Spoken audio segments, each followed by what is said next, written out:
BNP chairperson ও সাবেক প্রধানমন্ত্রী খালেদা জিয়া আর নেই। ইন্না লিল্লাহি ওয়া ইন্না ইলাইহি রাজিউন। রাজধানীর এবার কেয়ার হাসপাতালে চিকিৎসাধীন অবস্থায় মঙ্গলবার ভোর 6টার দিকে তার মৃত্যু হয়।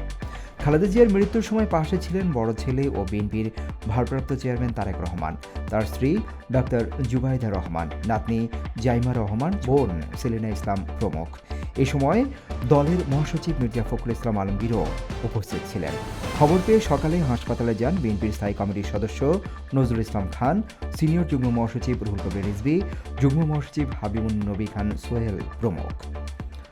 বাংলাদেশের প্রথম নারী প্রধানমন্ত্রী খালেদা জিয়ার নামাজে জানাজা ও দাফন পর্যন্ত পুরো প্রক্রিয়া পূর্ণ রাষ্ট্রীয় মর্যাদায় অনুষ্ঠিত হবে।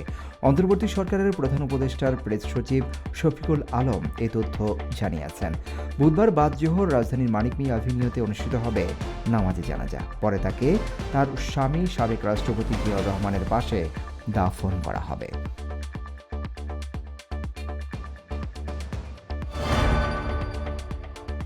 বিএনপি চেয়ারপারসন ও সাবেক প্রধানমন্ত্রী খালেদা জিয়ার মৃত্যুতে বুধবার থেকে 3 দিনের রাষ্ট্রীয় শোক পালন করা হবে। এছাড়া তার জানাজার জন্য বুধবার সাধারণ ছুটি ঘোষণা করা হয়েছে। অন্তর্বর্তী সরকারের প্রধান উপদেষ্টা অধ্যাপক মোহাম্মদ ইউনুস মঙ্গলবার দুপুরে জাতির উদ্দেশ্যে দেয়া ভাষণে এই ঘোষণা দেন। তিনি বলেন, সাবেক প্রধানমন্ত্রী বেগম খালেদা জিয়ার মৃত্যুতে আমি 3 দিনের রাষ্ট্রীয় শোক ও জানাজার দিনে 1 দিনের সাধারণ ছুটি ঘোষণা করছি। প্রধান উপদেষ্টা বলেন, পুরো জাতি গভীর শোক ও বেদনায় নিস্তব্ধ।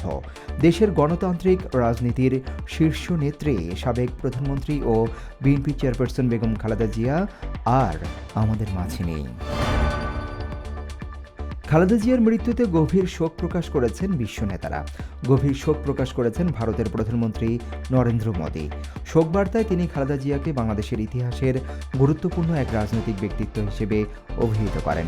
পাকিস্তানের প্রেসিডেন্ট আসিফ আলী জারদারি শোক প্রকাশ করেছে দেশটির প্রধানমন্ত্রী শাহবাজ শরীফও। এছাড়াও শোক প্রকাশ করেছে যুক্তরাষ্ট্র, চীন, জার্মানি, ব্রিটেন, ইউরোপীয় ইউনিয়ন ও জাতিসংঘ। বিশ্ব গণমাধ্যমে গুরুত্বের সঙ্গে খালেদা জিয়ার মৃত্যুর খবর প্রকাশিত হয়েছে। Reuters, BBC, Al Jazeera, CNN, the Guardian, NDTV, Dawn সহ বিভিন্ন আন্তর্জাতিক সংবাদ মাধ্যমের প্রধান শিরোনামে উঠে এসেছে তার মৃত্যুর খবর। Desk report, hello Bangladesh, Dhaka.